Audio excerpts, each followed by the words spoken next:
There's been mud on my soul, there's been anger inside me, there's still unforgiven deeds that now it's time to free. I've been trapped inside so long, don't remember how to live, how much of life has passed me by as I slept inside my dreams. Oh yes, sip the waters too, let them wash all over you.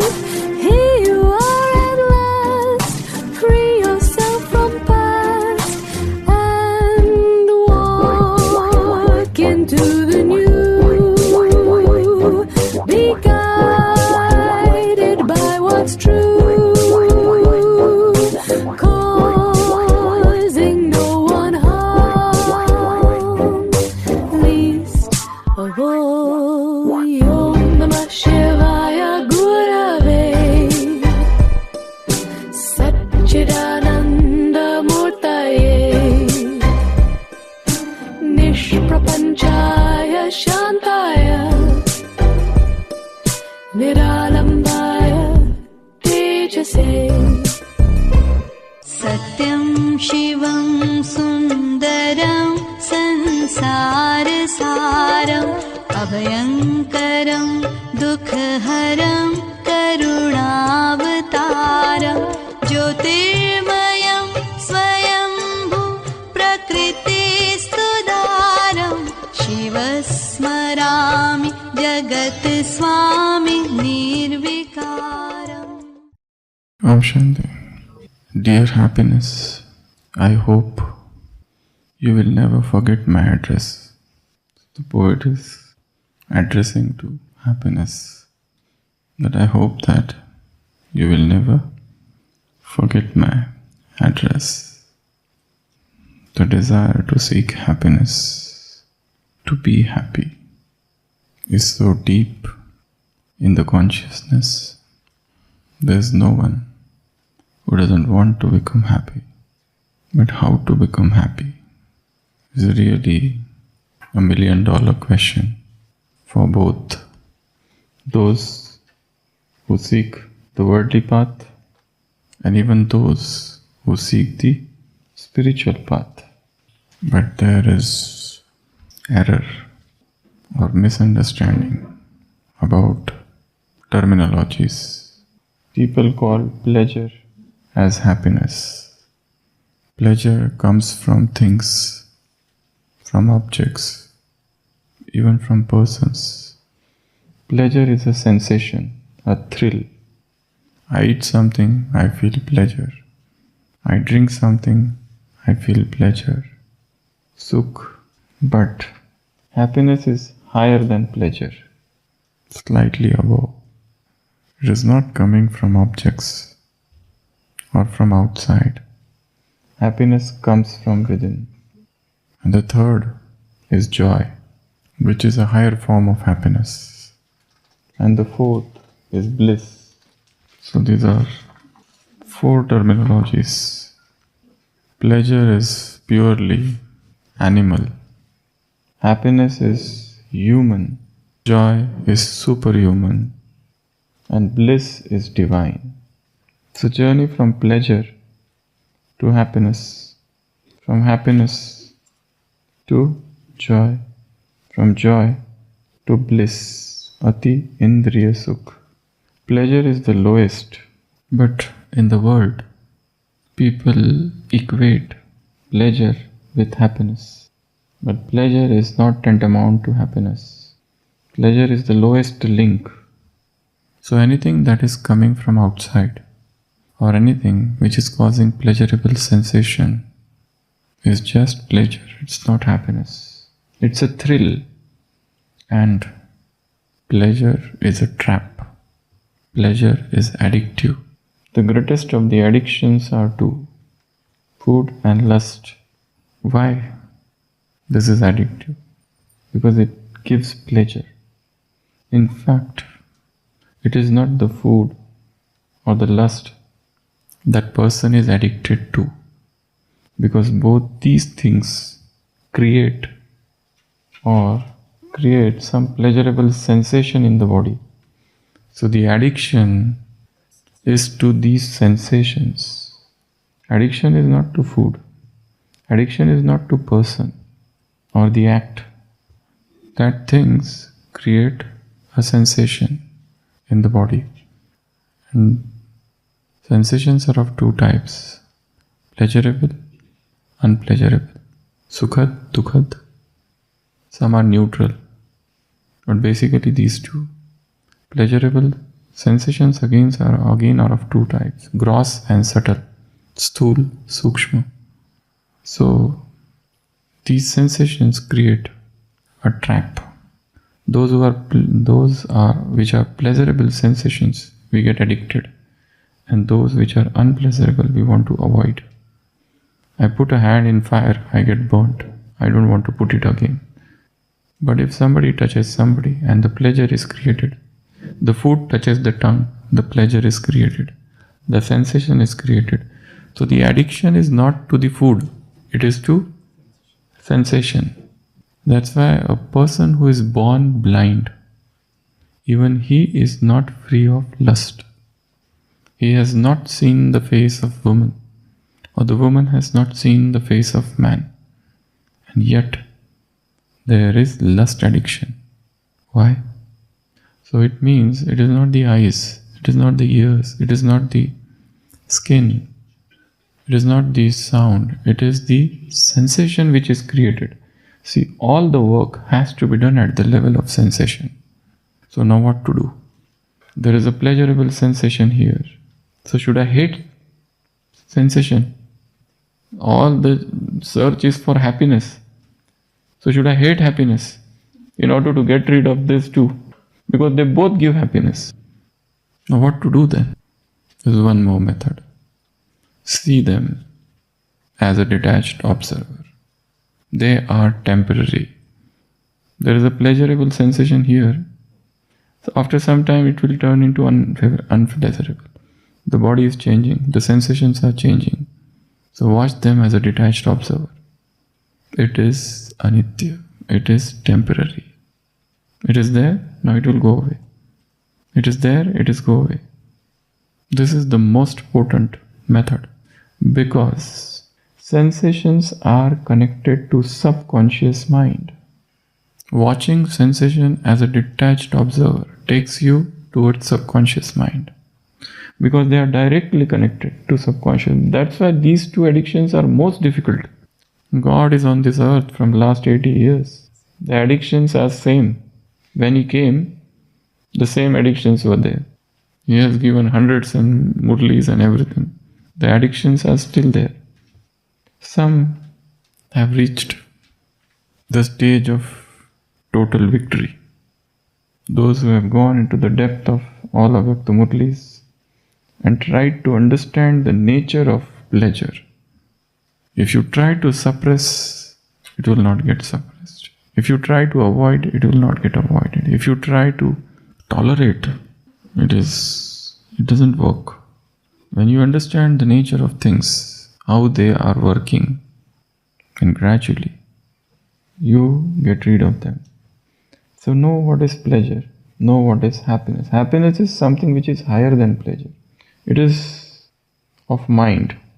Pleasure is of body. Happiness is coming from within. When you understand that my goal is not pleasure but happiness, now you start seeking something other than body. You want to help somebody. You feel a thrill, a different thrill, a feeling good emotion. Then even joy is something even higher. When you do something absolutely selflessly, you feel joy.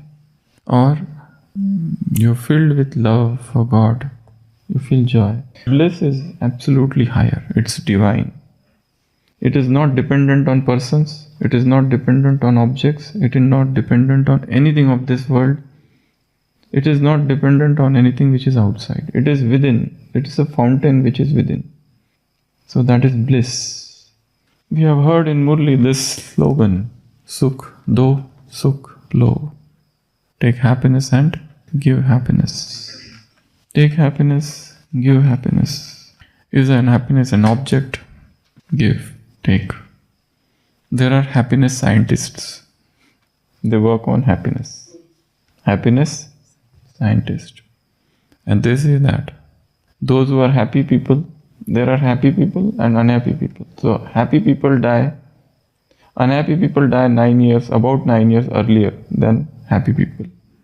So if you want to live longer, be happy. Unhappy people, they die about 9. 9 years is a big time. The University of Illinois in US scientist has come to this conclusion somewhere. The happiness scientist. They say that happy people, they live 9 years longer than unhappy people. And what are the methods they suggest to become happy? Baba has talked of all these methods long back. They are talking now. And people have been talking about happiness from copper age. The discussion about happiness started when sorrow started. In golden age, there were no happiness schools or how to become happy. Narayana is never giving a talk on how to become happy to his subjects. So no class being conducted by Lakshmi ever. How to achieve happiness in life within family. So they are already happy. They are rather the embodiment of happiness. So when sorrow started, that time the search for happiness started. Or the cause for unhappiness started. Dukkhasya kauna karanam. What is the reason for unhappiness? From the copper age, the same question is pestering humankind. Why this unhappiness? From where this dukkha has come?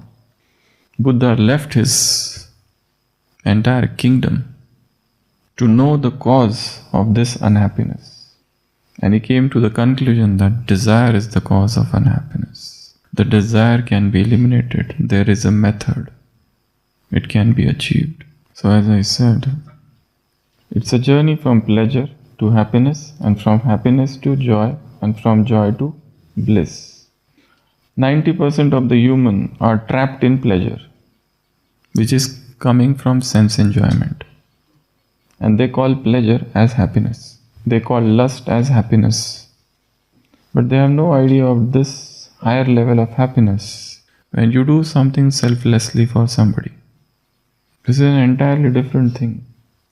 When you express gratitude for something, you cannot remain unhappy. Because gratitude carries a ring of happiness, a positivity, an energy. In fact, happiness is the name of the energy. So scientists suggest that at least once in a day, do one thing selflessly for somebody without expecting anything in return. Just one thing. Help somebody, give something, anything. Joy is nothing to do with world then. This is still to do with world. Social service, it gives you happiness. You give blood donation, you do, you feel happy. Tree plantation, you do, you feel happy. You help poor, you feel happy. You feed somebody, you feel happy. Feel happy. Joy, you are entering now into the realm of spirituality. You are no more dependent on outside things. Because even this has brought you some unhappiness. Because you gave somebody something, but that somebody gave you sorrow. Now you are unhappy. He did not give you happiness in return. So that makes you unhappy. So even this is a relative stage. The highest stage is joy, where there is 100% selflessness, or rather you are not doing anything for anybody.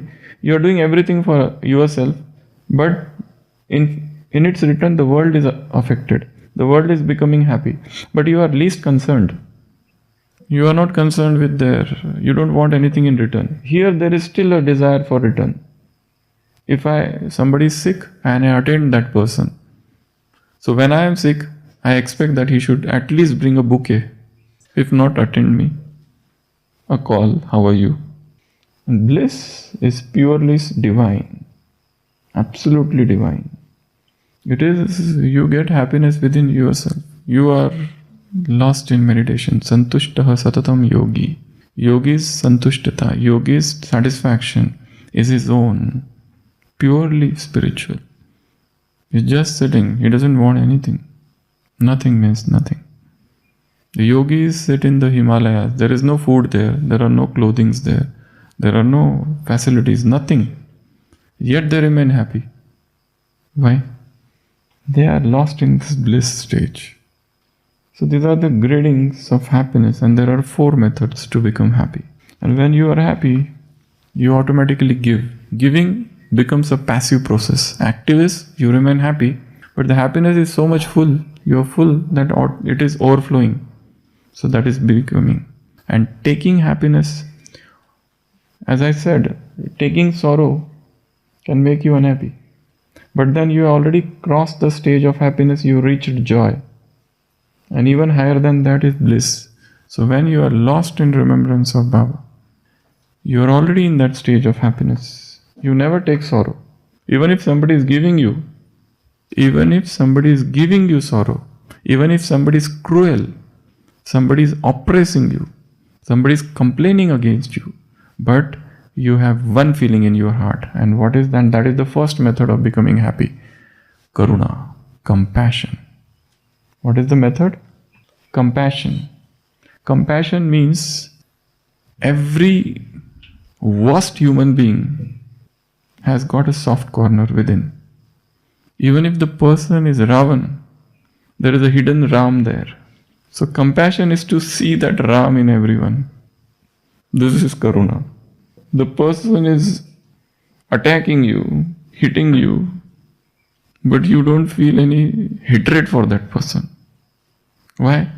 Because you know that in his very depth, a saint is hidden. A holy human being is hidden. The divinity is hidden. So to move throughout the day with compassion is to become happy. It's very impossible. How can you become unhappy now? Nobody can make you unhappy. Impossible. Because even if they hit you, you feel, yes, there is a divinity hidden there. The second is, first is Karuna, the second is Maitri. Maitri means friendliness. You are friend with everybody.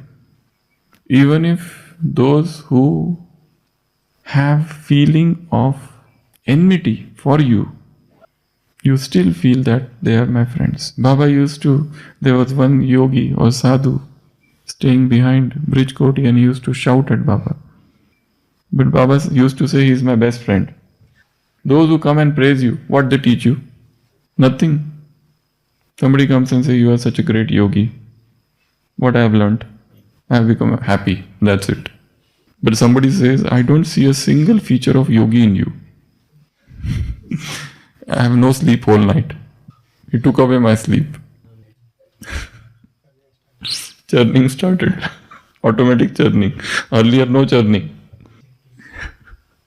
And he said it confidently. After analysis. After much research. So friendly, even friendly towards everyone. That is the second method. The third, equanimity, samatha. You know everybody is same. I have to maintain that equanimity. As I talked about sensation, pleasurable, unpleasurable, everything is same. Everything is changing. So I have to maintain equanimity. Pleasure, sorrow, happiness, suffering, everything same.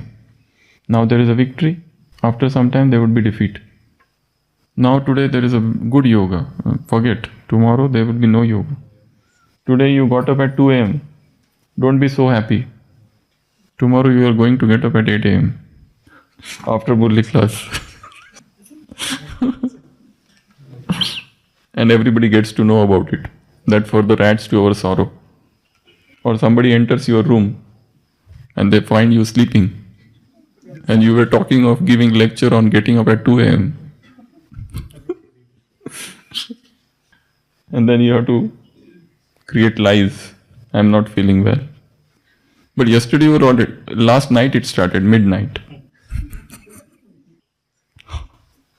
So that is third. Patience.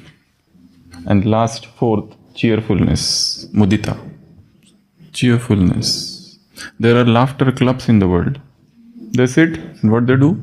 Ha ha ha. They laugh. So when you laugh, energy is created within.